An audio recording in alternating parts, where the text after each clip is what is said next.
በገዳም ያሉ ሰዎች አሉ። ያሳዝነኛል። ያው ላይፋቸውን እየከሰሩ ነው ብዬ ነው ማስበው። እኔ ገዳም ገብተህ ሜዲቴት ስላደረክ ኢትዮጵያ ላይ የሚመጣ ለውጥ የለም። የመሰረቱት የኢትዮጵያን አባቶች ወይም የኢትዮጵያ ኦርቶዶክስ ተዋሕዶ ቤተክርስቲያን አባቶች አይደሉም፣ ራሱ ክርስቶስ ነው። በዮርዳኖስ ወንዝ ከተጠመቀ በኋላ አልዋለም አላደረም። ጌታ ወደ ገዳመ ቆሮንጦስ ሄዷል። 40 ቀንና 40 ሌሊትን ጾሟል። ልክ እንዳንተና እንደኔ በቁም ለሞት ነው፣ የሞት ሞት እንዳንሞት። የሃይማኖት ጎራ ለማስያዝ ሀገር ነው። እንደዚህ አይነት የዘመን መጨረሻ ታሪ ነጋሪ ያለ ሚዲያ አይነት ሰዎች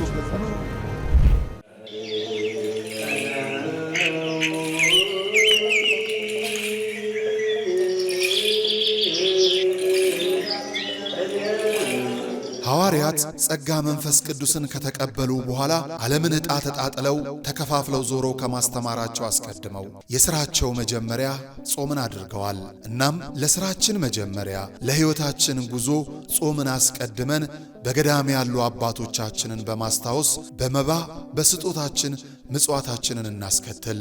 የሞት አንሳ ማር ቅዱስ ሚካኤል አንድነት ገዳም የአባቶቻችንን በዓት ልንጨርስ ጥቂት ቀርቶናልና አግዙን። ጾሙን የበረከት ጾም ያድርግልን። አሜን።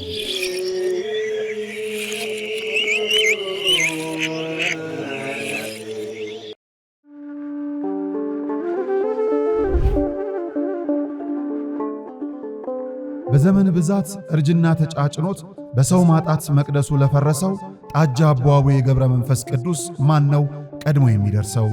ምድሩ ለምለም ሀገሩ የጀግና ጦርነት ፈተነው እንጂ የማያውቅ ልመና።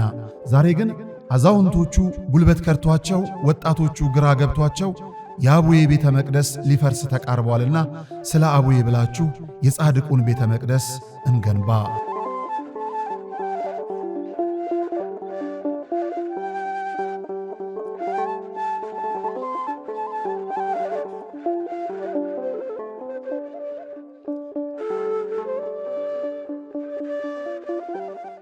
የሃይማኖት ጎራ ለማስያዝ ሀገር ነው። እንደዚህ አይነት የዘመን መጨረሻ ታሪ ነጋሪ ያለ ሚዲያ አይነት ሰዎች ሰላም ጤና ይስጥልን ክቡራን ተመልካቾቻችን እንደምናላችሁ። ይህ ነጋሽ ሚዲያ ነው። ጋዜጠኛ ነጋሽ በዳዳ ነኝ። ከኔ ጋር ቆይታን ስለምታደርጉም ከልብ አመሰግናለሁ። ሰላም እግዚአብሔር ከሁላችን ጋር ይሁን። የእመቤታችን የቅድስት ድንግል አማላጅነት አይለየን። እንግዲህ በተወሰኑ ጉዳዮች ላይ ዛሬም ልንነጋገር ከናንተ ጋር ተገናኝቻለሁ። ሰሞኑን 3 ሳምንታት ያህል እንግዲህ ወደ ቢሮ አልገባውም። እግዚአብሔር ምሕረቱን ሲልክ ወደ ቢሮ ገብተን በደንብ እንጨዋወታለን። ዛሬ የምናያቸው 3 ወሳኝ ጉዳዮች ናቸው። ክቡራን ተመልካቾቻችን የሰሞኑ ግርግር እልፎች ናቸው። ቤተክርስቲያን ወድማለች፣ እንዲሁም ደግሞ ምዕመናኖቿ ተገለዋል ከሚለው አጀንዳ በፍጥነት ወጥተን መነኮሳት ከተማ ነው መኖር አለባቸው ወይስ የለባቸውም የሚል ውጣ ውረድ ውስጥ በጣም ከተዘፈቅን በጣም ቆየን ማለት ነው። ያስገርማልና ያስደንቃል። የትኛውን አስቀድመን የቱን እናስከትል የሚለውን እንኳን ያላወቅንበት ከራስ ምቾት ጋር ብቻ ነገሮች የተደላደሉበት ጊዜ እስኬት እንደሚዘልቁ ባላውቅም አጀንዳው ግን አሁን ከተማ መነኮሳት መቆየት ይችላሉ አይችሉም የሚለውን ከፍ ብሎ ይዞታልና አዝናለሁ። በኔ የተቃጠሉት መልሰው አልተገነቡም፣ የተሰደዱ ምዕመናኖች አልተመለሱም፣ በጸሎት የጠየቅናቸው ብዙ ነገሮች አልተመለሱም። የሀገር ሰላም፣ የመሪዎች ልብን ማራራት፣ የአባቶቻችን በአባትነት ቦታ መገኘት፣ እኛም እንደ ሕዝብ ለእግዚአብሔርም ለምድር ገዢም ለመገዛት ያደረግነው ጸሎት ረሳ አድርገ ነው መነኮሳቱ የት ይኖሩ የሚለውን ጉዳይ ላይ እያሳደድን ነው። ስም ይወጣል ከቤት ይከተላል ጎረቤት ነውና አሁን ደግሞ አንድ ፖድካስት ላይ የሰማሁት ነገር ገዳም መግባት እኮ አያስፈልግም፣ በገዳም ያሉ መነኮሳት ነን የሚሉ ጊዜያቸውን እያቃጠሉ ነው የሚል አንድ የሚያቃጥል ፖድካስት አየሁ። እሱ ላይ ምላሽ ለመስጠት ነው ዛሬ በዋናነት የምመጣውና በደንብ እንከታተላለን። ከዛ ባለፈ እንግዲህ ሙሉ ወሩ ለኢየሱስ መሆን አለበት ሲል የነበረ አንድ ጎረምሳ በህይወት ዘመኑ እንግዲህ እየተማረ ባናውቀውም ተመርቅ ያለው በሚል ምርቃቱን ወደ አዳራሹ አምጥቶ ሰማይም ምድርም ይገለባበጥልኝ ብሎ ሲል ነበር። ቀኑ እንግዲህ ሰኔ 14 የኔ ነው ሲል ሲጮህ ሲጨፍር የነበረ አንድ ጎረምሳን የምታስታውሱት ነውና የተማረ ምን ተማረ? ምንስ ለውጥ ያመጣል የሚለው እንዳለ ሆኖ ምርቃት በአዳራሹ የተደረገለት በቆማጣ ቤት አንዲት ብርቅናት የሆነችው አጀንዳ በጣም ከፍ ብሎ ሲደመጥ አይተናል። ከሱ ጋር ተጻራሪ የሆነ ግን በትይዩ መስመር ላይ ያሉ አንድ ብፁዕ ሊቀ ጳጳስን እንዲሁ ይዤላችሁ እመጣለሁ።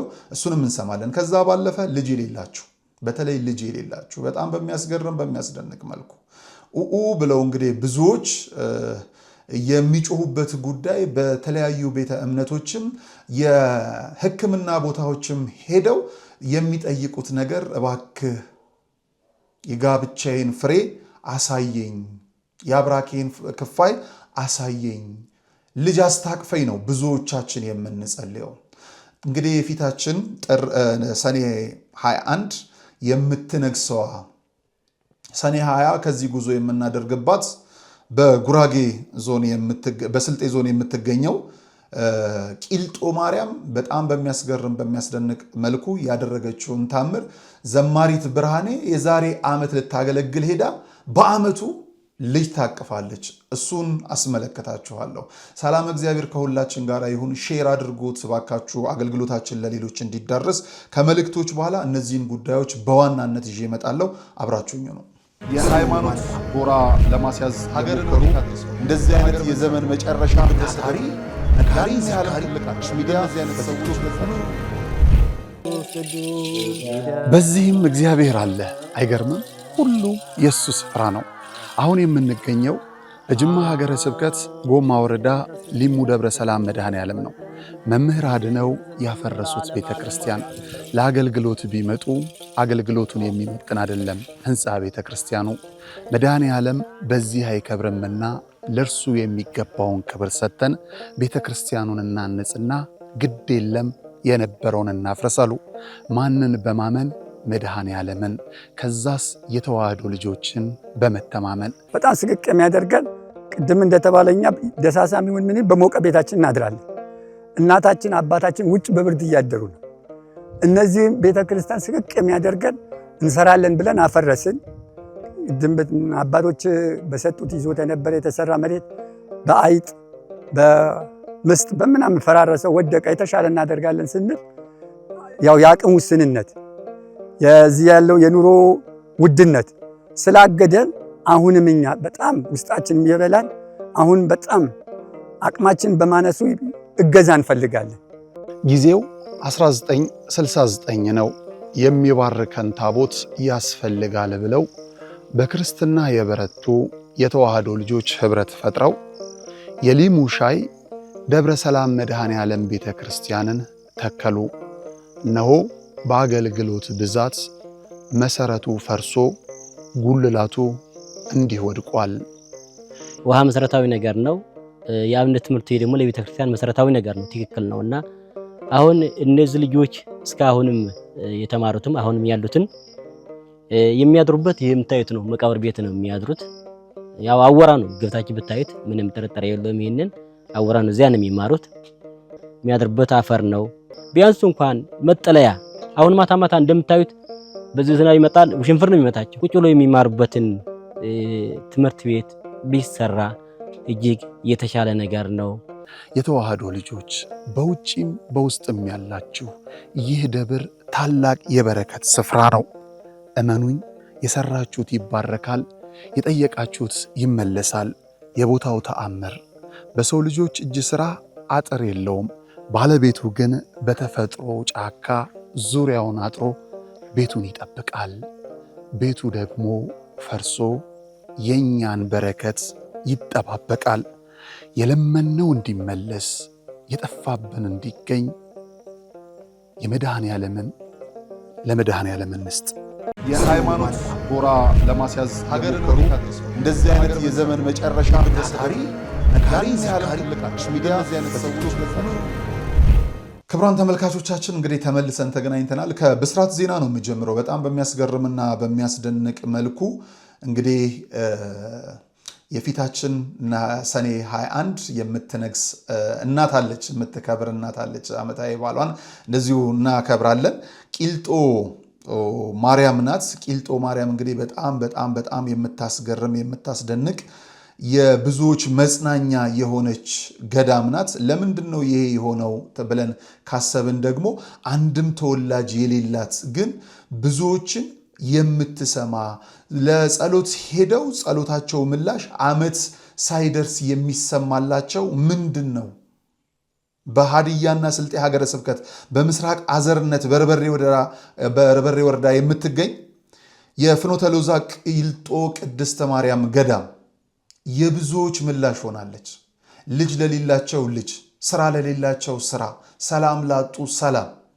ግዴላም ልጅ ያገኛችሁ፣ ሰላም ያገኛችሁ፣ ስራ ያገኛችሁ ወደ ቂልጦ ማርያም ሂዱና ለሀገራችሁ ጸልዩ፣ ለመሪዎቻችሁ ጸልዩ፣ ለአባቶቻችሁ ጸልዩ፣ ለቤተሰቦቻችሁም ጸልዩ። ማግኘት ይሄ ብቻ ሳይሆን በእውነት በጣም በሚያስገርም በሚያስደንቅ መልኩ ላለፈው ዓመት ሄዶ ዛሬ ያልተሳካለት ጥቂት ነው። ዛሬ የምትሄዱ ለሚቀጥለው ዓመት የስለታችሁን ውጤት ታገኛላችሁ።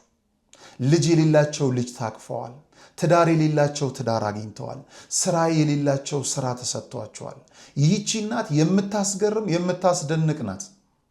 ምንም ተወላጅ የሌለባት ነጋሽ ሚዲያ እንግዲህ በጣም በሚያስገርም መልኩ ከ440 የፍየል ቆዳ የተሰራ ተአምረ ማርያምን በእናንተ በተመልካቾቻችን ይዘን እንሄዳለን። ስመ ክርስትናችሁ ከጀርባ ጽፈናል። ሞልቶልናል። በዚህ ሰዓት ለምስጋና ነው የምንሄደው። ቂልጦ ማርያም የሚያስፈልጋት ብዙ ነገር አለ። እሱን ነገ እንነጋገርበታለን። ዛሬ ግን የሚያስፈልጋችሁ እናንተ ብዙ ነገር አለና የልባችሁ መሻት እንዲሞላ ላልወለዳችሁ ልጅ እንድታገኙ የፊታችን ሰኔ 20 ቅዳሜ ዕለት በእስጢፋኖስ ቤተክርስቲያንና ከአዲስ አበባ እንዲሁ በፒያሳ አራዳ ጊዮርጊስ ከሌሊቱ 11 ሰዓት እስከ 12 ሰዓት ከደረሳችሁ ጉዞ አለ። ሌሊት ከ11 ሰዓት ተኩል እስከ 12 ሰዓት ድረስ ፒያሳ ጊዮርጊስ ቤተክርስቲያንና እንዲሁ እስጢፋኖስ ቤተክርስቲያን ፊት ለፊት እንገናኝ። ጉዞ እናደርጋለን ወደ ድል ከተማችን። ለመሆኑ ዘማሪት ብርሃኔ ምንድነው ያገኘችው? የዛሬ ዓመት ለአገልግሎት ነበር ሄደችው። ዛሬ ልጅ ታቅፋ ለምስጋና ነው የምትሄደው። ተመልከቱልኝ የዘማሪት ብርሃኔን ደስታና ምስክርነት። እስቲ አገልጋይ እንዲህ ሲመሰክር ራሱ ያስደስታል። ተመልከቱልኝ። በያላችሁ ከልባችሁ ሆናችሁ ጠይቋት። ድንግል ማርያም ልጅ አትሰጥም ያላችሁ እንግዲያውስ ይህንን ቪዲዮ እስከ መጨረሻው ተመልከቱት። እናንተ ባለማይተቦች የድንግል ማርያም ልጆች ደግሞ ይህንን ቪዲዮ 21 ጊዜ ኮፒ ሊንክ አድርጉት። ኮሜንት ላይ ማርያም ማርያም ማርያም እያላችሁ አጥለቅልቁት። ይህንን የድንግል ማርያምን ታምር ይሄው ባይናችሁ ላሳያችሁ ነው። ዘማሪት ብርሃኔ እንኳን የቂልጧ ማርያም ማረችሽ። አሜን። ማርያም ታኑርክ። እስኪ የሆነውን ነገር ባጭሩ ንገሪያቸው። እንግዲህ የሆነው ነገር የቂልጧ ማርያም እመቤታችን ጸሎታችንን ልመናችንን ሰምታናለች። እንደ እግዚአብሔር መልካም ፍቃድ የዛሬ ዓመት ላይ በሎዛ ኢቨንት አማካኝነት ለአገልግሎት ተጋብዤ ነበር። ቦታው ላይ ሲሄድ እኔ እንዳጋጣሚ ልጅ የለኝም። ያው በትዳር ከቆየው ወደ 6 ዓመት ነበረ። በዛ ሰዓት በ7ኛ ዓመቴ ነው ልጅ የወለድኩት። ቦታው ላይ ስደርስ ግን በጣም ውርር የሚያደርግ በጣም ልብ የሚነካ ነገር ነው ያየሁት የተመለከትኩትና ቦታው ላይ አንድ እናት ልጅ ተስላ ልጅ ታቅፋ የመጣች እናት ነበረች። እሷ በጣም እያለቀሰች መብራን ሰማሽኝ ጸሎቴን እያለች ስታለቅስ አየኋት።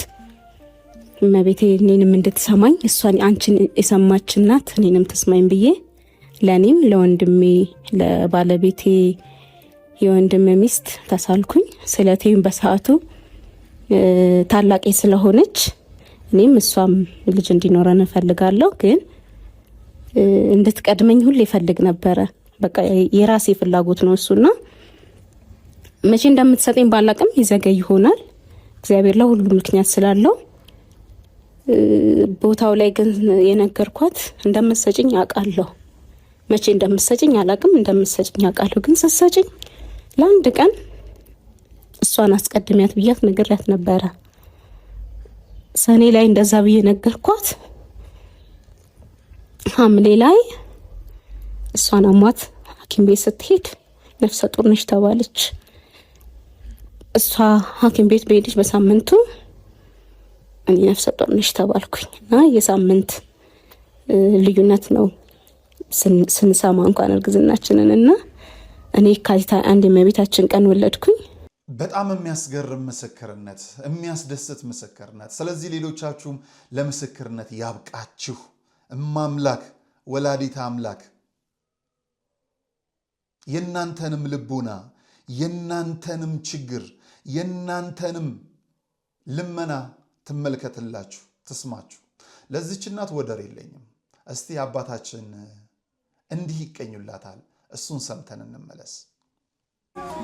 አንቺ ቸር አማላጅ ልጅሽ ሰው ወዳጅ ውሃው ተለውጦ ሆነ ወይነ ጠጅ መውጫ መሰላሉን ሰራህልን እንጂ ማን ይደርስ ነበር አምላክ ካንተ ደጅ ኢየሱስ ክርስቶስ የእግዚአብሔር አብ ልጅ ገና በማለዳ ወጥቶላት ዕጣ ኢየሱስን ልትወልድ በእግዚአብሔር ተመርጣ ማርያም ተወለደች ከእናቷ ከሐና የእግዚአብሔር ፍቃዱ ቃሉ አይቀርምና እንደ ተወለደች በሕፃንነቷ ገባች ቤተ መቅደስ ተለየች ከእናቷ የእሷ ምግብ እህል አልነበረም ቂጣ ህብስት ነው እንጂ ከሰማይ የመጣ ይህን በመመገብ አደገች በለዛ ቅዱስ ሲያጫውታት መላእክት ሲጠብቃት በመንፈስ ተይዛ በመልካም ግብረ ገብ በጥሩ አንደበት እግዚአብሔርን አምና በጾም በጸሎት ኖረች ቤተ መቅደስ ለብዙ ዓመታት። ትንቢቱ ሊፈጸም ሲቃረብ ሰዓቱ ኢየሱስ ሊወለድ በመንፈስ ከናቱ እንዲህ ሲል ነገራት ሄዶ በመልእክቱ እግዚአብሔር ወዶሻል መርጦሻል ከጧቱ ማርያም ትጸንሻለሽ ወንድ ልጅ ትወልጃለሽ አላት ባንደበቱ። ይህን ስትሰማ ዘወር ብላይታ በስመ አብ ብላ ሄደች ሌላ መስሏት ፈርታ እየደጋገመ ሲነግራት ምስራች እንደምን ይሆናል አለች እየፈራች። ለእግዚአብሔር የሚሳን የለም የሚያቅተው ለእግዚአብሔር የሚሳን የለም የሚያቅተው ማርያም ደስ ይበልሽ ሁሉም በሱ ላይ ነው እጅግ በጣም ትልቅ የዓለም መድኃኒት ይወለዳን ካንቺ በመንፈስ አባት ብሎ ሲገልጽላት ቅዱስ ገብርኤል በትህትናና በሚያስደስት ቃል ይህን የሚያስደስት ቃላት ስትሰማ ይሁን እንደ ቃልህ እንዲህ ከሆነማ ብላ መሰገነች አምላክን ደጋግማ። ጊዜ ሳይፈጅበት ሳይውል ሳያድር ትንቢቱን ይፈጸም ቃሉ የእግዚአብሔር የሰው ልጅ አበሳው ሲያልቅለት አሳሩ ጌታ ተጸነሰ በልዩ ምስጢሩ ጌታ ተጸነሰ በክቡር ምስጢሩ ኢየሱስ ተወልዶ ታቅፋው እናቱ ኢየሱስ ተወልዶ ታቅፋው እናቱ ከበው ዙሪያውን ጻድቃን መላእክቱ ከበው ዙሪያውን የቤት እንስሳቱ ይሰግዱለት ነበር እየተደሰቱ። አባታችን ቃለ ሕይወትን ያሰማልን። ሙሉ ወንጌል ነው የነገሩ። ይህቺን እናት ነው እንግዲህ የምናከብራት። ይህቺን እናት ነው እንግዲህ ሄደን የምንነግራት፣ የምናማክራት፣ የምናዋያት የቂልጧ ንግሥት የድል ከተማችን እያልን ልጅ ወልዳ አባት ሰጥታን እኛ ልጅ የማንሆንበት ምክንያት ምንም የለም። ቂልጦ ማርያም ላይ ማንም የተወለደ የለም። አይገርምም? ሁላችን ቲክቶከሩ ዩቲዩበሩ የሚጮኸው ለዛ ነው፣ ተደርጎለት ነው። ሁላችንም ተደርጎለን ነው፣ ስለተደረገለን ነው። ለእኛ ያደረገችውን መብርሃን ለእናንተም ታድርግላችሁ። በጸሎት አባቶች እንዳይረሱን ያላችሁ በሙሉ ያስቧችኋል። ስመ ክርስትናችሁን የላካችሁልን በሙሉ እናደርሳለን፣ እንሰጣለን። በጸሎት ያስቧችኋል። 365ቱንም ቀን እዛ ያሉ አባቶች ስራቸው እናንተን በጸሎት ማሰብ ነው። ሌላ የላቸውም። ዝክር ብሎ የሚጠራቸው የላቸውም። ተዝካር ብሎ የሚጠራቸው የለም። ክርስትና ብሎ የሚሄድባቸው የለም። 365 ቀን እናንተን በጸሎት ማሰብ ነው። እጅግ በጣም ደስ ብሎን እንግዲህ 440 የፍየል ቆዳ የፈጀውን ይሄ የምትመለከቱትን እጅግ የሚያስገርመውን ግዙፉን ድንቁን ተአምረ ማርያም ይዘን እንሄዳለን። ለዛ ቀን ያደርሰን። አደራ እንዳትቀሩ። ሰኔ 20 ቀን የፊታችን ቅዳሜ ጠዋት ከሌሊቱ 11 ሰዓት እስከ 12 ሰዓት ድረስ በፒያሳ ጊዮርጊስና በቅዱስ እስጢፋኖስ እንዳትቀሩ። ከዛ ባለፈ በጣም የምታስገርም ሌላ እናት ደግሞ እንዲሁ ሰኔ 21 ቀን ትነግሳለች። ከአዲስ አበባ ከሌላ ቦታ ጉዞ ባይኖርም ሆለታ ያላችሁ ሆለታ ደብረገነት ቅድስት ኪዳነ ምሕረት አንድነት ገዳም አየር ኃይል ግቢ ውስጥ ትገኛለች። ሌላኛዋ ወደፊት የምንመለከታት አስታዋሽ የሌላት የሀገር ባለውለታዎች ተሰባስበው የሚያከብሯት የሀገር ልጆች ግን ያልተገኙባት ታላቋ ደብር በሆለታ ደብረገነት ቅድስት ኪዳነ ምሕረት አንድነት ገዳም ሰኔ 21 ቀን ለመጀመሪያ ጊዜ ትከብራለች። ስለዚህ ሆለታና አካባቢ ያላችሁ ደግሞ እናታችሁን ቤት ሂዱ፣ ተገኙ፣ በጸሎት አባቶች እንዲያስቧችሁ አድርጉ። ስለዚህ ሆለታ ደብረገነት ቅድስት ኪዳነ ምሕረት ቤተክርስቲያን የፊታችን እሁድ ሰኔ 21 ቀን የምትነግስ ይሆናል። ወደ ሌላኛው ጉዳይ ልውሰዳችሁ። የጉድ አገር ገንፎ እያደር ይፋጃል። በጣም የሚያስደስት የሚያስገርም ነገሮችን በነገራችሁ ደስ ይለኝ ነበር፣ ግን ዛሬ የሚያስደስት ነገር እየጠፋ ነው። ለምን ከተባለ ስም ይወጣል ከቤት ይከተላል ጎረቤት ነው። ሰሞኑን ክርስቲያን ወገኖቻችን ታርደውብናል፣ ተገለውብናል ብለን ጩኸታችንን ሳናባራ ቤተክርስቲያን ተቃጥሎብናል ብለን ሳናቆም አሁን ደግሞ የቤተ ክህነት ሰዎች ላይ እየሰማን ያለ ነው። ብዙ ጉዳይ ሶሻል ሚዲያውን መነኩሴ መኖር ያለበት ገዳም ነው ከተማ ነው የሚል ነው። መነኩሴ ማለት ምን ማለት ነው? ሲመነኩስ ለምንድን ነው? እሱ ራሱ መልሱ ደብቀን የጠፋብን ብዙዎች አለን። መልሱ ሳያውቅ የጠየቃችሁ ምናልባት ክብር ሊገባችሁ ይገባል። አጀንዳው እሱ ነው ወይ ነው ዋናው ነገር። እሱ ሊሆን ይገባ ነበረ ወይ? ዛሬ አይደለም። ታዲያ እንግዲህ እሱን ተመልክቶ የዋልድባ አባቶች እሸቱም ጋር እግረኛውም ጋር ተራ በተራ እየሄዱ ነው። መነኮሳቱ ገዳሙን ጥለው ከተማ ላይ ሚዲያ እያሳደዱ ነው። አሁንም ብዙ የሚመጥሉ ነገሮች አሉ። በአንድ ገዳም ውስጥ በጣም ብዙ የምንሰማቸው የምናያቸው ነገሮች አሉ። አባቶቻችን እሱን ለመፍታት ለምን ዝም እንዳሉ ባላውቅም ጅብ በቀደደው ውሻ ይገባልና ውሻ በቀደደው ጅብ ይገባል እንዲሉ ይሄንን ጅል ተመልከቱልኝ። በገዳም ያሉ ሰዎች አሉ። ያሳዝነኛል። ላይፋቸውን እየከሰሩ ነው ብዬ ነው ማስበው። ገዳም ገብተህ ሜዲቴት ስላደረግ ኢትዮጵያ ላይ የሚመጣ ለውጥ የለም። ምንም እኮ አልመጣም። እኔ መልክ ስንት ገዳም እኮ ዛሬ ኖረ ነገር አይደለም። ኢትዮጵያ ፈቀቅ ብላለች፣ አንድ ስቴፕ ከፍ ብላለች። በጸሎት ከጦርነት ወጣናል። ይኸው አሁንም እኮ ኦንጎይንግ ብዙ ጦርነቶች አሉ ኢትዮጵያ ውስጥ ብቻ ማለት ነው። ብዙ ህፃናት ይሞታሉ፣ በረሃብ ይሞታሉ፣ በችግር ይሞታሉ፣ በጦርነት ይሞታሉ። ሶ ያው እነሱ መኖር የሚችሉትን ላይፍ ከማባከን ውጭ የተለየ ኢትዮጵያ ላይ የመጣ ለውጥ የለም። እንደውም ይባላል የአባቶች ጸሎት ነው እኛን ያቀናን፣ የአባቶች ጸሎት ነው። አሜሪካ እኮ አባቶች ሳይጸልዩላት ሀያል ሆናለች። አውሮፓውያን ጃፓንን ተመልከታት እኮ ሃይማኖት የሚባል ነገር እኮ የላትም። በብዙ ነገር ነው የምትገረመው። በዓለማችን አንደኛ ጭንቅላት ያላቸው ዜጎች ጃፓን ናቸው። ስርዓታቸው በወንጀል 0% በቃ ገብቷል። አሁን ወንጀል የሚባል ነገር የለም ጃፓን ውስጥ። ብዙውን ምላሽ ስቱዲዮ ስገባ እመለስበታለሁ፣ ግን አንድ በአንድ ለመመልከት አባቶቻችን እንኳን ደስ ያላችሁ ለማለት ነው። እንግዲህ በከተማ መኖር ነው አለብን የለብንም ሰጣ ገባው ሲመጣ ሌላ ጉድ መጥቶላቸዋል በብዙ መልኩ ማለት ነው። የሚፈለገው ምንድን ነበረ ብዬ አስባለሁና ቤተክርስቲያኗ አስተምህሯ፣ ስርዓቷ፣ አባቶች ብዙ ነገሮች እንዲደፈሩ የፈለጉ አካላት አባትነን በሚሉ አካላት አስርጸው እንዳስገቡና ስርዓተ ቤተክርስቲያን ለመናድ እንቅስቃሴ ላይ እየተደረገ እንደሆነ እረዳለሁ፣ አውቃለሁ። ግን ለዚህ ወንድሜ 3-4 ነገሮችን ልንገርና ስቱዲዮ ስመለስ በደንብ ነግረዋለሁ። አንደኛ ገዳምን የመሰረቱት የኢትዮጵያን አባቶች ወይም የኢትዮጵያ ኦርቶዶክስ ተዋሕዶ ቤተክርስቲያን አባቶች አይደሉም፣ ራሱ ክርስቶስ ነው። በዮርዳኖስ ወንዝ ከተጠመቀ በኋላ አልዋለም አላደረም። ጌታ ወደ ገዳመ ቆሮንጦስ ሄዷል። 40 ቀንና 40 ሌሊትን ጾሟል። ልክ እንዳንተና እንደኔ በቁም ለሞት ነው፣ የሞት ሞት እንዳንሞት። በሰይጣን ብዙ ነገር እንፈትኖታል። በገዳም ደግሞ እነዚህን ነገር ተቋቁሞ አልፏል። ፍቅረ ነዋይንን፣ ስልጣንን፣ ሆድን፣ ምግብን። ብዙዎች እንግዲህ ዛሬ በምስር ሃይማኖትን አሳልፈን እየሸጥን ያለ ነው ለሆድ ነው። ከአንድ እንጀራ ለማይበልጥ ሆድ ህሊና ቢስ ይሆን ነው። ስለዚህ አባቶቻችን በገዳም ገብተው ላይፋቸውን አላቋረጡ ወይም አልቀለዱበትም። የቀለዱ መስሎ ነው። አንተ ነህ ምናልባት በከተማ ተቀምጠ በህይወት እየቀለድክ ያለው ከአንድ እንጀራ ለማይበልጥ ሆድ ብዙ ስታስብ ስትቃረም እየኖርከው።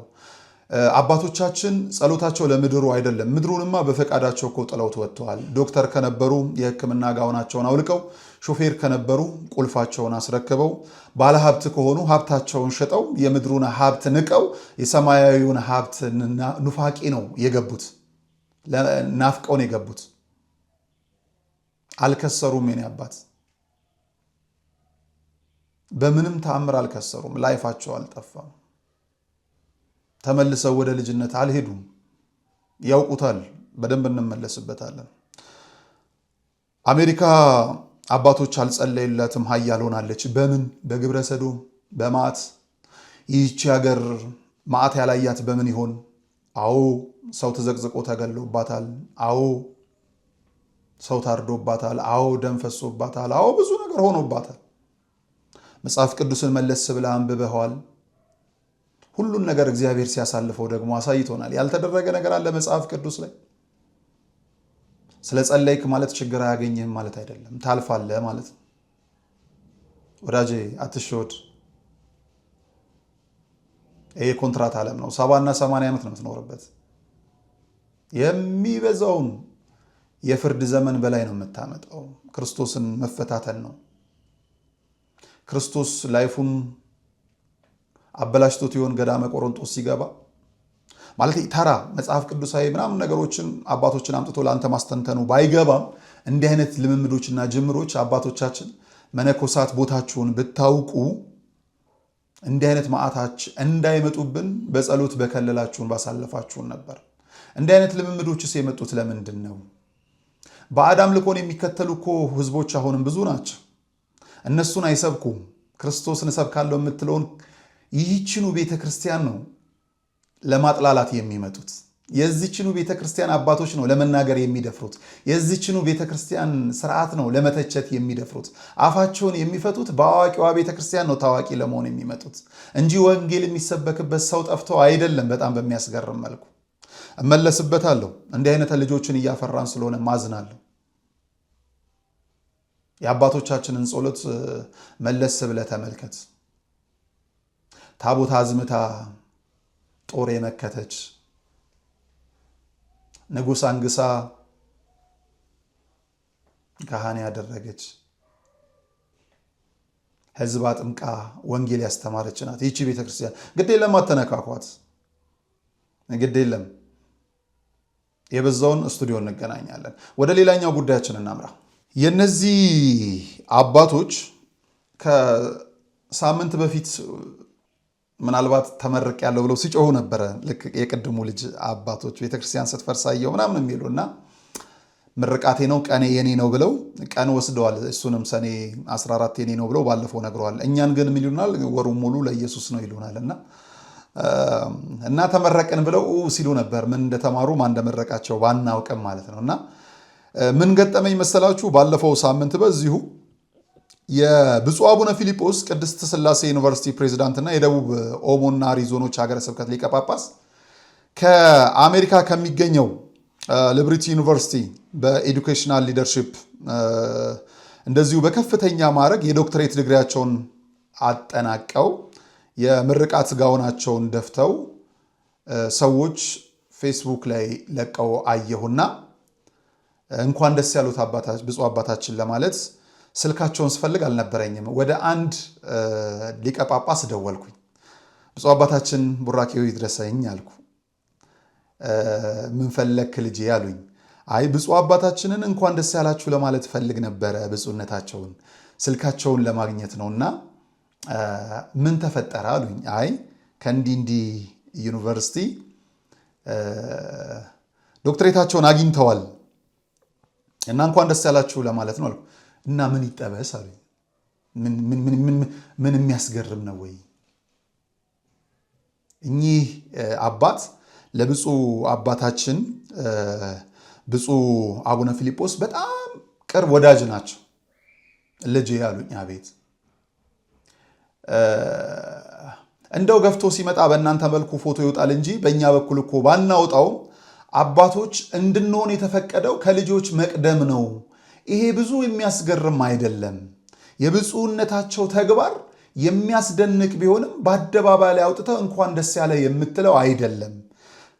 እንደ ሰውነት ግን የልብ መሻት እንዲሞላ እንካ ስልካቸውን እንኳን ደስ ያላችሁ በል እንጂ ክብራቸው ከፍ ብሎ በዶክተሬት ማዕረጋቸው የሚመጣ አዲስ ነገር የለም። ብፁዕ የተባሉ ቀን ትልቁን ኃላፊነት ወስደዋል። አስገረሙኝ፣ በጣም አስደነቀኝና ብፁዕነታቸው እንግዲህ ከዚህ በፊት የተለያዩ ጥናታዊ ጽሑፎችን ያሳተሙና ያቀረቡ ናቸው። እንደ አሁን ተመራቂዎች ወደፊት ያቀርባሉ፣ ትምህርታቸውን ያጠናቅቃሉ የሚባሉ አይደሉም። በጣም የሚያስገርመው ያሳተሙና ያቀረቡ እንዲሁም በተለያዩ ዩኒቨርሲቲዎች በመምህርነትና በአስተዳደርነት ኃላፊነት እያገለገሉ ያሉ ሊቀ ጳጳስ ናቸው። የአሁን ዘመን ተመራቂዎች በቆማጣ ቤት አንዲት ብርቅ ናት። ባለፈው ልክ እንዳልኳችሁ ገና ወደፊት እንመረቃለን፣ ጥናታችንን እንጨርሳለን በሚል ያዙኝ ድል ከበሮ መደለቅ ሳይ እዚህ ጋር ደግሞ ብፁዕ አባታችን መመረቅ ከእግዚአብሔር ነው በምድር ግን ሂደት ነው ብለው ትልቁን ማዕረግ ተቀብለው ሳያቸው የሰው ልጅ ልዩነት ብያሰብኩና በዚሁም ብፁዕ አቡነ ፊልጶስ የቅድስት ሥላሴ ፕሬዝዳንት ዩኒቨርሲቲ ፕሬዝዳንትና የደቡብ ኦሞ አሪዞኖች ሀገረ ስብከት ሊቀ ጳጳስ እንደ ሰውኛ እንኳን ደስ ያሉት ለማለት ፈልጌ ነው። እንግዲህ ምርቃት በእኛ ቤት ይሄንን ይመስላል። ምርቃት በዛ ቤት ደግሞ ያዙኝ ልቀቁኝ ቤተክርስቲያን ብለው የከፈቱትን አዳራሽ መዝጋት ጭምር ነው። በእኛ ቤት ግን አይደለም። በቃ ስለገረመኝ ነው። ሰላም እግዚአብሔር ከሁላችን ጋር ይሁን። የሃይማኖት ጎራ ለማስያዝ ሀገርን እንደዚህ አይነት የዘመን መጨረሻ ተሳሪ ነጋሪ ሲያልቅ ሚዲያ አይነት ሰዎች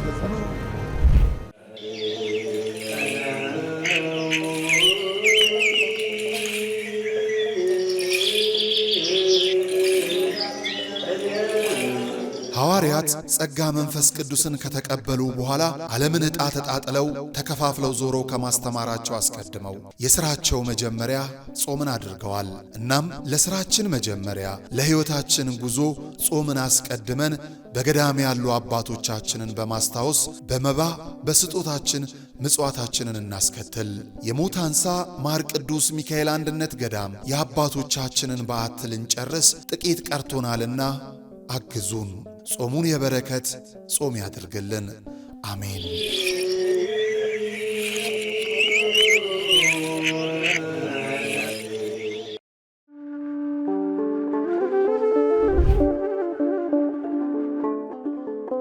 በዘመን ብዛት እርጅና ተጫጭኖት በሰው ማጣት መቅደሱ ለፈረሰው ጣጃ አቧዌ የገብረ መንፈስ ቅዱስ ማን ነው ቀድሞ የሚደርሰው?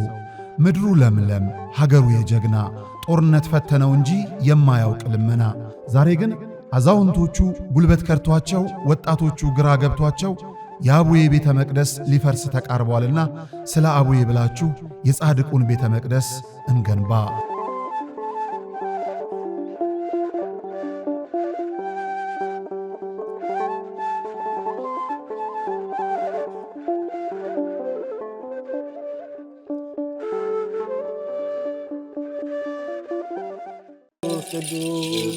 በዚህም እግዚአብሔር አለ። አይገርምም? ሁሉ የሱ ስፍራ ነው። አሁን የምንገኘው በጅማ ሀገረ ስብከት ጎማ ወረዳ ሊሙ ደብረ ሰላም መድኃኔዓለም ነው። መምህር አድነው ያፈረሱት ቤተ ክርስቲያን ለአገልግሎት ቢመጡ አገልግሎቱን የሚመጥን አይደለም ሕንፃ ቤተ ክርስቲያኑ። መድኃኔዓለም በዚህ አይከብርምና ለእርሱ የሚገባውን ክብር ሰጥተን ቤተ ክርስቲያኑን እናንጽና ግድ የለም የነበረውን እናፍረሳሉ። ማንን በማመን? መድኃኔዓለምን። ከዛስ የተዋህዶ ልጆችን በመተማመን። በጣም ስቅቅ የሚያደርገን ቅድም እንደተባለኛ ደሳሳም ይሁን ምን በሞቀ ቤታችን እናድራለን። እናታችን አባታችን ውጭ በብርድ እያደሩ ነው። እነዚህም ቤተ ክርስቲያን ስቅቅ የሚያደርገን እንሰራለን ብለን አፈረስን። አባቶች በሰጡት ይዞታ የነበረ የተሰራ መሬት በአይጥ በምስጥ በምናምን ፈራረሰው ወደቀ። የተሻለ እናደርጋለን ስንል ያው የአቅም ውስንነት የዚህ ያለው የኑሮ ውድነት ስላገደን አሁንም እኛ በጣም ውስጣችን የሚበላን አሁን በጣም አቅማችን በማነሱ እገዛ እንፈልጋለን። ጊዜው 1969 ነው። የሚባርከን ታቦት ያስፈልጋል ብለው በክርስትና የበረቱ የተዋህዶ ልጆች ህብረት ፈጥረው የሊሙ ሻይ ደብረ ሰላም መድኃኔ ዓለም ቤተ ክርስቲያንን ተከሉ። እነሆ በአገልግሎት ብዛት መሰረቱ ፈርሶ ጉልላቱ እንዲህ ወድቋል። ውሃ መሰረታዊ ነገር ነው። የአብነት ትምህርት ደግሞ ለቤተ ክርስቲያን መሰረታዊ ነገር ነው፣ ትክክል ነውና አሁን እነዚህ ልጆች እስካሁንም የተማሩትም አሁንም ያሉትን የሚያድሩበት የምታዩት ነው፣ መቃብር ቤት ነው የሚያድሩት። ያው አወራ ነው ገብታችሁ ብታዩት ምንም ጥርጥር የለውም። ይሄንን አወራ ነው፣ እዚያ ነው የሚማሩት። የሚያድሩበት አፈር ነው። ቢያንስ እንኳን መጠለያ አሁን ማታ ማታ እንደምታዩት በዚህ ዝናብ ይመጣል፣ ሽንፍር ነው የሚመታቸው። ቁጭ ብሎ የሚማሩበትን ትምህርት ቤት ቢሰራ እጅግ የተሻለ ነገር ነው። የተዋህዶ ልጆች በውጪም በውስጥም ያላችሁ ይህ ደብር ታላቅ የበረከት ስፍራ ነው። እመኑኝ፣ የሰራችሁት ይባረካል፣ የጠየቃችሁት ይመለሳል። የቦታው ተአምር በሰው ልጆች እጅ ሥራ አጥር የለውም። ባለቤቱ ግን በተፈጥሮ ጫካ ዙሪያውን አጥሮ ቤቱን ይጠብቃል። ቤቱ ደግሞ ፈርሶ የኛን በረከት ይጠባበቃል። የለመነው እንዲመለስ የጠፋብን እንዲገኝ ለመድኃኔ ዓለም እንስጥ። የሃይማኖት ጎራ ለማስያዝ ሀገር ነው። እንደዚህ አይነት የዘመን መጨረሻ ታሪ ነጋሪ ሲያልቅ ሚዲያ እንደዚህ አይነት ሰዎች